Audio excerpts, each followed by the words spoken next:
La brujería de mi suegra. Historia escrita por Carlos Heredia Vargas.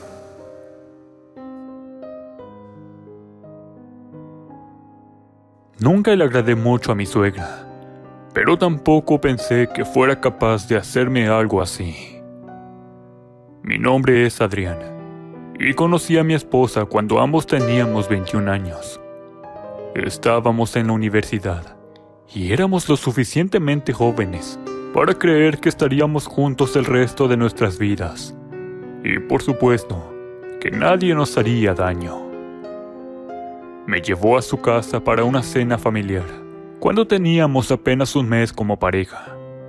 Creí que había algún motivo para la reunión, pero ella, mi Eli, me confesó en el camino que el propósito era para presentarme con sus padres. Me advirtió que estaban chapados a la antigua, que eran muy conservadores y que jamás habían conocido a ninguna de sus parejas anteriores. Así que no debía alarmarme si se comportaban sobreprotectores en todo momento. Me dijo que sería algo natural. Recuerdo que su padre estrechó mi mano y me preguntó directamente cuáles eran mis intenciones con su hija. Le respondí firmemente que no buscaba andarme con ningún tipo de juego y que quería a Eli en mi vida para una relación formal. Eso bastó con él, pero no con su esposa. La mujer se mostró enteramente seria durante toda la velada, respondiendo a todo con monosílabos y no dignándose a dirigirme la mirada en ningún momento, aunque sí la descubrí viendo en mi dirección cuando pensaba que no me daba cuenta. A pesar de todo, me dije que la reunión había salido bien y que había hecho mi mayor esfuerzo por dar una buena impresión. Eli también lo creyó, pero cuando le pregunté por la antipatía de su madre, ella me dijo que ya me lo había advertido de sobra y que solo necesitaba tiempo para convencerse de que debíamos estar juntos. Dios, y yo le creí. Los meses pasaron. La madre de Eli y yo no tuvimos nunca mayor conversación que unos buenos días o unas buenas noches. Cuando trataba de iniciar una charla con ella, ésta suspiraba y fingía no escucharme. Pero por mi parte, yo estaba cada vez más convencido de que mi noviazgo con su hija iba en una buena dirección. Habrían sido quizás 9 meses de relación cuando le pedí que se casara conmigo. La llevé a un restaurante que sabía que le gustaba, aunque ella nunca creyó que fuera a tener el dinero suficiente para pagar una cena así. He de mencionar que su familia estaba mucho mejor posicionada que la mía, y llegué a pensar en más de una ocasión que quizá ese era el motivo del rechazo por parte de su madre. Esa noche le di el anillo. Puse una rodilla en el suelo, como todo un clásico de la televisión. Le dije que la amaba y que quería pasar el resto de mi vida haciéndola feliz. Ella dijo que sí. No lo pensó. Solo dijo que sí y me besó. Volvimos tarde a su casa. Me dijo que quería que ambos le diéramos las buenas noticias a sus padres. Pero al entrar en la sala de estar, lo primero que percibí fue un extraño olor acre, como si alguien estuviese quemando alguna especie de planta en la cocina. Recuerdo haber visto a Eli soltar un suspiro y decirme que quizás era mejor esperar al día siguiente. Pero al preguntarle por qué, se limitó a decirme que su padre no se sentía bien. Sufría de un mal relacionado con la glucosa y su madre estaba preparándole un remedio. Entendiendo con esto el extraño olor dulzón, me dije que no había misterio alguno allí y me despedí de ella. A la mañana siguiente llamé a Eli, pero no me contestó. Ella nunca hacía eso. Muy por el contrario, si se hallaba ocupada, me devolvía la llamada apenas unos minutos después. Pero ese día debí llamarla unas 7 veces a lo largo de 1 hora, y sin éxito, hasta que entendí que algo debía haber pasado. Al salir del trabajo, cerca de las 3, fui a visitarla. Apenas al llegar, percibí desde afuera otro olor extraño. Esta vez parecía que alguien estuviese cocinando algo en mal estado. Llamé a la puerta y esperé fuera hasta que la madre de Eli abrió. «Buen día», le dije, y a continuación pregunté por su hija. La mujer se limitó a mirarme sin hablar, y luego de un rato me dijo que no me quería cerca de Eli, que no éramos tan compatibles como yo me esforzaba en creer, y que eventualmente me rompería el corazón. Dijo que me estaba ahorrando sufrimiento, y me cerró la puerta en la cara. Aturdido, sin entender qué pasaba, llamé a la puerta nuevamente. Incluso grité el nombre de Eli, esperando que saliera a explicarme qué pasaba, pero nada sucedió. Volví a casa sumido en depresión. Debí enviarle una docena de mensajes a Eli, pidiéndole que me ayudara a entender, pero no hubo respuesta. Y así me quedé, sumergido en un limbo de incertidumbre, durante 2 días. A lo largo de las horas aplastantes, me decía que preferiría haber sido rechazado por ella al proponerle matrimonio. Hubiera preferido incluso que se riera en mi cara y arrojara el anillo al suelo. Pero, ¿por qué decirme que sí, para luego romperme el corazón? Me sentía al borde de un abismo, cuando el tercer día, muy temprano, Eli me llamó. Contesté al momento, ilusionado, a pesar de lo abatido que me sentía. Me dijo que su madre se oponía a nuestro compromiso, que la había chantajeado con la salud de su padre, y que no pensaba dejar que siguiéramos viéndonos. Le dije entonces que la amaba, y que teníamos ya la edad suficiente para tomar nuestras propias decisiones. Hablamos durante casi 1 hora, hasta que pude escuchar al otro lado de la línea cómo su madre, cuya voz me era casi ajena, dado que nunca casi me dirigía la palabra, le decía que apresurara la despedida. Entendí que Eli le había pedido que la dejara al menos despedirse de mí. Entonces le dije que iría a verla en ese instante para hablar con su madre. No podía ser irracional por siempre. Tenía que haber una forma de convencerla. Nunca me vestí mejor en mi vida. Partí hacia la casa de Eli, con toda esperanza de triunfar en nombre de lo que teníamos. Me dije, motivado, que debía haber palabras capaces de sacar a la mujer de su decisión incoherente y obsesiva. Incluso planeé un discurso en el camino, que debía ensayar y repetir para mis adentros unas 50 veces. Cuando al fin llegué, me alegró encontrarme con que no había ningún olor extraño saliendo de allí. Llamé a la puerta al tiempo que tragaba saliva, diciéndome que todo saldría bien. Fue Eli quien abrió la puerta. Quise lanzarme a besarla, pero reprimí el impulso cuando noté que su madre se hallaba en la sala de estar, sentada sobre un sofá, con una expresión estéril de toda emoción. Eli me condujo dentro y tomamos asiento frente a la mujer, cuyo rostro era igual a una máscara de amargura. Sus ojos marginales no dejaban de escrutarme, como si me mirara por primera vez en su vida y entendiera recién que era yo quien pretendía casarme con su hija. «Mamá», dijo Eli, «Adrián quiere hablarte. Solo es eso». No hubo respuesta de su parte, solo más silencio. Y entonces dejé escapar un suspiro que no podía guardarme, y le hablé todo lo que tenía en mente. Le dije que no tenía nada de qué preocuparse conmigo como pareja de su hija.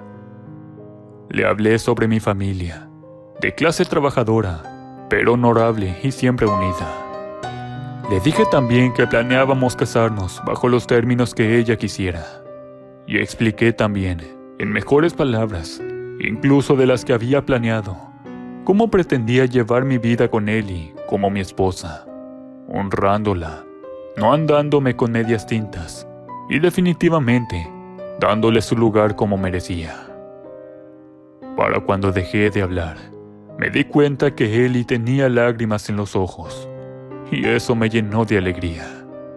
Estuve seguro de que la habíamos convencido. Pero silencio. Nada más fue lo que hubo de su parte. Un largo y denso silencio, mientras nos observaba con aquellos ojos de mirada austera que no admitían nada. Fue entonces que Eli le preguntó qué opinaba al respecto. Como si recién volviese a la realidad, la mujer pestañeó y con un aire reseco dijo que si no pensábamos cambiar de opinión, tampoco había mucho que ella pudiera hacer. Supe que no era esa la forma en la que quería llevar mi relación con la familia de Eli, pero al menos había aceptado el matrimonio. O eso pensé. La boda fue de lo más sencillo. El padre de Eli pagó por un pequeño salón donde pudieran reunirse las familias de ambos. Invitamos a no más de 10 amigos cercanos y compartimos una cena que mi madre preparó con harto esmero y gusto. Aún recuerdo con claridad que el padre de Eli, ahora mi suegro, no bebió ninguna copa durante la fiesta. En lugar de ello, pidió a los meseros agua caliente, que después entregó a su mujer. Ella abrió una bolsita, como si fuera té, y vertió en el vaso diferentes hierbas trituradas, que luego él bebió de un trago. Yo sabía que mi suegra preparaba un remedio casero para la enfermedad que padeciera su esposo, pero me resultaba extraño imaginarlo, bebiendo aquello en lugar de acudir a un médico. Sin embargo, fue poco el tiempo en que mi mente estuvo dispersa, pues me sentía sencillamente como el hombre más afortunado con él a mi lado, finalmente como esposos. La luna de miel fue pagada por el padre de Eli y mis padres. Unos días en la playa para festejar nuestro matrimonio, lejos del trabajo y el ruido. Un tiempo solo para nosotros. Cuando volvimos, nos esperaban los regalos de boda y una vida juntos. Pasamos la mitad de un día abriendo cada obsequio, enviando mensajes de agradecimiento y acondicionando el lugar que habíamos conseguido, un pequeño departamento en renta, para hacerlo nuestro hogar. Fue cerca del final del día, cuando reparé en una pequeña planta, en una maceta con un lazo y un moño que decía, sencillamente, Adrián. Nos resultó tremendamente extraño encontrar un regalo de boda que pusiera únicamente mi nombre, y no el de Eli también. No supe identificar qué tipo de planta era, pero parecía una flor que no había crecido aún. Al levantar del suelo la sencilla maceta, noté que llevaba un pequeño sobre de papel, también con mi nombre en él. Eli y yo nos miramos, extrañados, y al abrir el sobre, entendimos que era de parte de su madre. El mensaje decía: perdona que no te haya recibido a la familia desde un comienzo. Nunca nadie fue lo suficientemente bueno como para llevarse de mi lado a mi princesa, pero supongo que te has ganado ese lugar. Eli no podía creer que su madre se hubiese tomado la molestia de enviar ese detalle específicamente para mí. Me dijo que jamás habría esperado que me aceptara, pero aquello era una muestra de que lo había hecho definitivamente. Al final del mensaje decía: deja esta rosa de tu lado de la cama, no necesita agua. Entonces es una rosa, pensé, aunque ¿qué clase de rosa no necesita agua? Aunque estaba aún confundido por el cambio de opinión de mi suegra, me dije que, una vez casados, en realidad no había mucho que ella pudiera hacer, excepto resignarse. Así que quizás esa era su manera de decirme que, de hecho, entendía y lo aceptaba. Dejé la planta en la mesita de noche, de mi lado de la cama, y él y yo dimos inicio a nuestra vida de pareja. Los días siguientes fueron increíbles. Ninguno de los dos sabíamos nada acerca de tener una vida independiente, lejos de nuestros padres, preocupándonos por gastos, como la renta y la comida diaria. Pero teníamos el resto de nuestras vidas para aprender. Al poco tiempo la planta floreció. Era en efecto una rosa, y de un rojo tan oscuro que casi se acercaba al negro. Sin embargo, ¿cómo era posible que podía mantenerse en vida sin necesitar ayuda del agua? Una extraña especie, pensé. Al correr los días, notamos que la rosa empezaba a extender diferentes hojas a partir de su tallo. Hojas que no estaban allí una noche anterior. Se extendían como una especie de hiedra o enredadera, con una velocidad tal que podíamos notar su crecimiento de la noche a la mañana en un mismo día. Insólito, dije extrañado, hasta tal punto que la rosa, pese a esconder cierta belleza, me produjo cierta aversión. Pero Eli no pensaba igual. Bellísima. Esa era la palabra que usó para referirse a la planta. Cuando de su tallo, a las pocas semanas, crecieron más botones de flores. Por su parte, las extrañas y largas hojas que se extendían desde la tierra y la planta misma habían ido afianzándose poco a poco al muro más cercano de nuestra habitación, uniéndose a la pared para trepar e ir formando centímetro a centímetro un camino que parecía trenzar un dibujo al que no lograba dar forma. Mi inquietud comenzó a crecer al par de la rosa y sus brotes, pues aunque no sé bien cómo explicarlo, algo respecto a ella me provocaba una sensación de malestar. Intenté convencerme de que no había nada extraño con esa planta, pero entonces llegaron los malos días. Primero comencé a tener fuertes jaquecas que no podía explicar, mientras que al momento de ir a dormir, veía siempre las extrañas raíces en mis sueños. Me costaba concentrarme, y la falta de sueño pronto empezó a verse reflejada en mi trabajo. Esperaba entonces por el ascenso a un puesto que me tenían prometido desde hacía meses, y este le fue entregado a un empleado que llevaba en la empresa solo medio año. Eli comenzó a notarme cansado, y me dijo que las marcas de sueño en mis ojos me conferían el aspecto de un hombre mucho mayor. Por su parte, cada vez que habíamos de visitar a mis suegros, la madre de Eli se mostraba obsequiosa y más educada que nunca. Me aseguraba sentirme al fin aceptado, pero caía en cuenta de que ésta preguntaba siempre por la planta, que para este punto se había convertido ya en un rosal que cubría gran parte del muro junto a mi lado de la cama. Eli comentó a su madre que me encontraba bastante cansado y distraído en el trabajo, y ésta preparó una infusión para mí. Me dijo que me haría recuperar tanto fuerzas como mi sueño perdido. Me bebía el té, y esa noche, cuando regresábamos a casa, estaba tan agotado que le dije a Eli que no cenaría y que me iría directo a la cama. Por lo menos me ha ayudado a dormir, pensé. Pero esa noche, al caer rendido en el momento en que mi cabeza tocaba la almohada, tuve un sueño donde Eli me miraba fijamente. No podía yo hablar o moverme. Sin embargo, veía en sus ojos que se reflejaba cierta fascinación. Cuando logré mirarme, me di cuenta de que mi cuerpo lucía gris y carente de vida, marchito.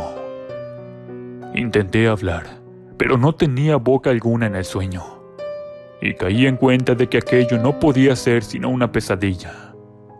Entonces, la Eli de mi sueño comenzó a reír mientras me señalaba. ¿O es que lloraba? Luché y luché por despertar, hasta que pude sentir en mi boca el regusto amargo de la sangre. Desperté con un sobresalto, temblando y sudando frío. Estaba en mi cama, pero el sabor a sangre estaba allí todavía, pues tan desesperado había estado por despertar que me había mordido el labio al punto de hacerme sangrar. A la mañana siguiente mi jaqueca había empeorado, a tal grado que tuve que llamar al trabajo para avisar que no iría. Me quedé en cama, esperando no soñar más, cuando escuché a Ellie en la sala de estar, hablando por teléfono con su madre, diciéndole que estaba preocupada por mí. Según lo que escuché, ella notaba diferentes ingredientes que repetía para estar segura. Me dijo que me prepararía un remedio que su madre le había indicado, y salió. Al encontrarme, solo miré directamente el rosal, que parecía más vivo que nunca, y era ahora más grande que un hombre adulto. ¿Cómo podía? Volví a preguntarme. ¿Una planta sobrevivir sin ningún tipo de cuidado? Y más aún, pensé, ¿cómo demonios podía verse más llena de vida que yo a los 22?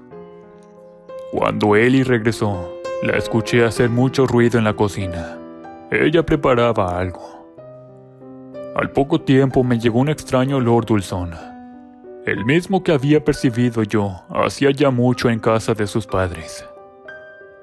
«Tómate esto», me dijo, poniendo en mis manos una taza caliente con hierbas que no pude identificar de principio. «Te hará sentir mejor». Asentí y me llevé la taza a los labios, pero no bebí. Esperé a que ella saliera del cuarto, y como un reflejo, vertí el líquido caliente en la tierra de la maceta a mi lado, haciendo una mueca de asco a causa del olor. Casi instantáneamente comencé a sentirme mareado. Me sentía como presa de una enfermedad que no podía explicar con palabras.